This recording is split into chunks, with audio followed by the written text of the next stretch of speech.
multiple young blondes have been murdered. He's been implicated in the murders of women from 51 to 6 years old. Burglar, kidnapper, rapist, sex offender and serial killer all rolled into one Englishman. The only prisoner in history to have received 2 whole life orders. Who is he really, and why has he committed so many cases? It all started on May 17, 1968.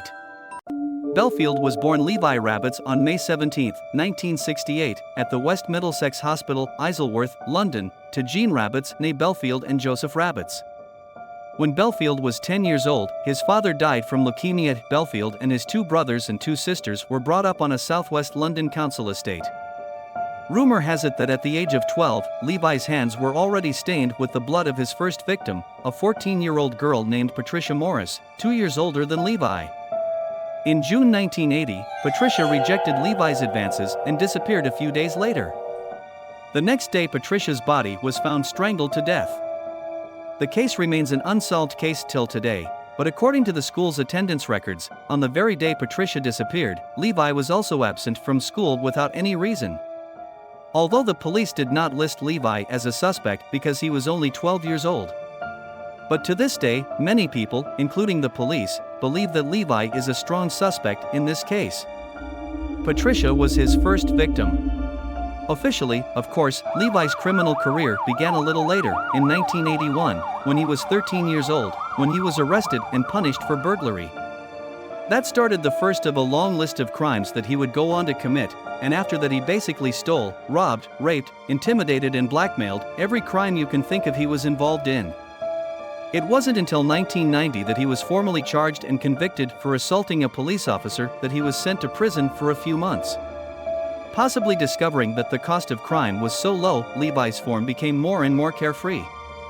From 1990 to 2002, he was brought to court 9 times and eventually convicted, but the total time spent in jail was only 1 year, which undoubtedly did not have any punitive effect. He had 4 marriages and a total of 11 children by 5 women. Possibly his ambitions grew so great that ordinary crime could not demonstrate his power, and he went down the path of no return as a serial killer. One of the victims was Millie Dowler, a 12-year-old secondary schoolgirl living in a southwest London suburb. She disappeared on the afternoon of March 20, 2002, on her way home from school, and Millie's parents were devastated. The police also paid great attention to that year, mobilized a lot of manpower to carry out searches, and the revelation of looking for Millie also published in the pages of London's major newspapers. But in the end, they found nothing. The police can only guess that Millie was on the way home, was tricked into the car, and then was kidnapped. This is not an idle speculation, because the day before Millie disappeared, a 12-year-old girl named Rachel in the neighborhood was on her way home when she was accosted by a man in a car, who kept trying to trick Rachel into getting into her car. But Rachel's vigilance was too high and she ran away. Rachel later reported to police that the suspicious man was driving a red sedan. After Millie's disappearance, the police also found the site of that red sedan in the surveillance of the surrounding area, and thus deduced that Millie was likely to have encountered similar encounters with Rachel. Unfortunately, she was not able to escape from the man driving the car, and 6 months later a mushroom picker found Millie's body in a wooded area more than 40 miles from where she had disappeared. The coroner determined that Millie had been sexually assaulted and then killed shortly after her disappearance. Unfortunately, too much time had passed to find any clues to her killer, and the case was shelved. Marcia Louise McDonnell, a 19-year-old woman, was beaten over the head with a blunt instrument near her home in Hampton on February 4, 2003. The wound was inflicted shortly after she got off the 111 bus from Kingston upon Thames at the stop on Percy Road. McDonnell died in hospital 2 days after being admitted. Belfield sold his Vauxhall Corsa car for £1,500 6 days after the murder, having bought it for £6,000 just 5 months earlier. On the evening of May 28, 2004, a few kilometers from where Marcia was killed. Also along the Thames, an 18-year-old girl named Kate got off a bus and walked towards her home. As soon as she got off the bus, she realized something was wrong. A white minivan was parked not far from the bus stop. She could hear that the engine was running, but the headlights weren't on and it was dark inside. Kate shivered as her female intuition made her feel that there were unsuspecting eyes surveying her inside the vehicle. So she quickened her pace and jogged all the way home. But just as she passed through an intersection, the car, which had no lights on, suddenly burst out of the night and knocked Kate off her feet. Then the heartless driver actually turned the car around and ran over Kate's body again, and then disappeared into the night with a kick of the gas pedal. Fortunately, Kate survived the horrific attack, and she dialed the police on her cell phone. The police and ambulance soon arrived at the scene. Fortunately, Kate made a full recovery from her injuries. Sheedy had described the car after the attack as a white people carrier with blacked-out windows and a broken wing mirror. Belfield was found to have owned a Toyota Previa matching that description at the time of the attack. Unfortunately, before the police could make much progress with this lead, another tragedy struck. Amélie Delagrange was a 22-year-old French student visiting the United Kingdom. She was found at Twickenham Green on the evening of August 19, 2004, with serious head injuries, and died in hospital the same night. Within 24 hours, the police established that she might have been killed by the same person who had killed Marcia McDonnell 18 months earlier. Judging from the photos of the 3 female victims, they were all young, beautiful blonde girls, which does fit the serial killer's tendency to pick victims with the same characteristics. So the police immediately went back to check the footage from the bus that Masha, the first victim, rode on the night she was killed. Sure enough, the same minivan appeared in the surveillance footage again.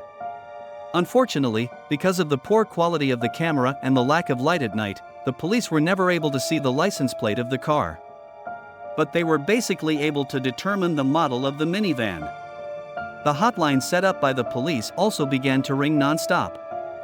Some enthusiastic citizens began to provide the police with information they found useful.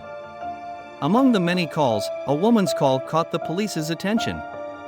She said her ex-boyfriend had a minivan of the same model that the police were looking for, and the rearview mirror was broken. At the same time, she felt that given her ex-boyfriend's poor character, there was a very good chance that he was the serial killer that the police were looking for. So from this call, Levi Belfield was officially in the police's sights. As the investigation deepened, the police quickly determined that Levi was the murderer they were looking for, and they were even more surprised to find that the 3 girls were not the only ones who had been harassed and even attacked with hammers by Levi over a period of nearly 3 years.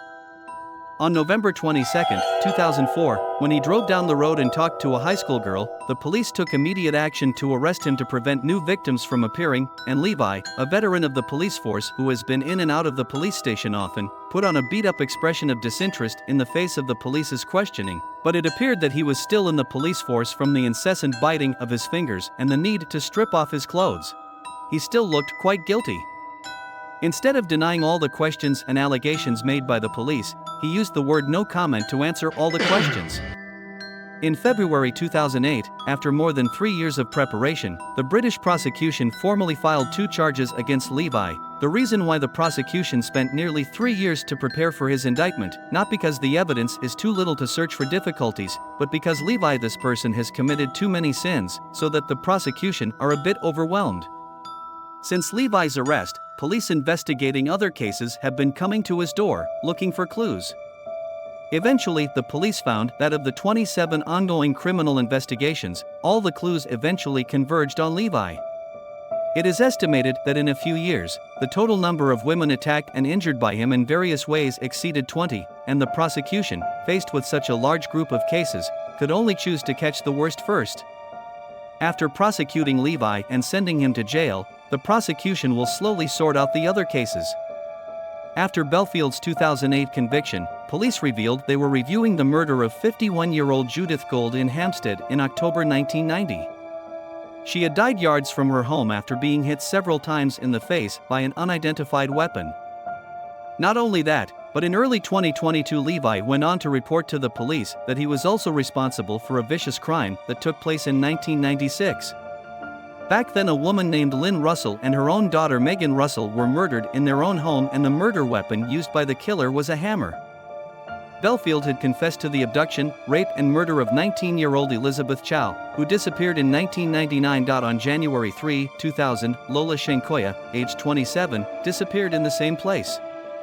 Belfield was charged with the abduction and false imprisonment of Anna Maria Rennie, then aged 17, in Witten on October 14, 2001, after she identified him in a video identity parade 4 years later. He was also charged with the attempted murder of Irma Dragoshi, then aged 39, in Longford on December 16, 2003. In January 2004, 23-year-old Sarah Spurrell was struck 3 times with a hammer in a dark street in the East Sussex town of Hastings. Spurrell survived the attack due to the intervention of a bystander. On June 23, 2011, Belfield was further found guilty of the murder of Millie Dowler. On both occasions, the judge imposed a whole life order, meaning that Belfield will serve the sentence without the possibility of parole. Belfield is the only prisoner in history to have received 2 whole life orders. The blood of countless girls stained the ground and the eyes of their families. Levi received 2 life sentences without parole, and all crimes will be punished.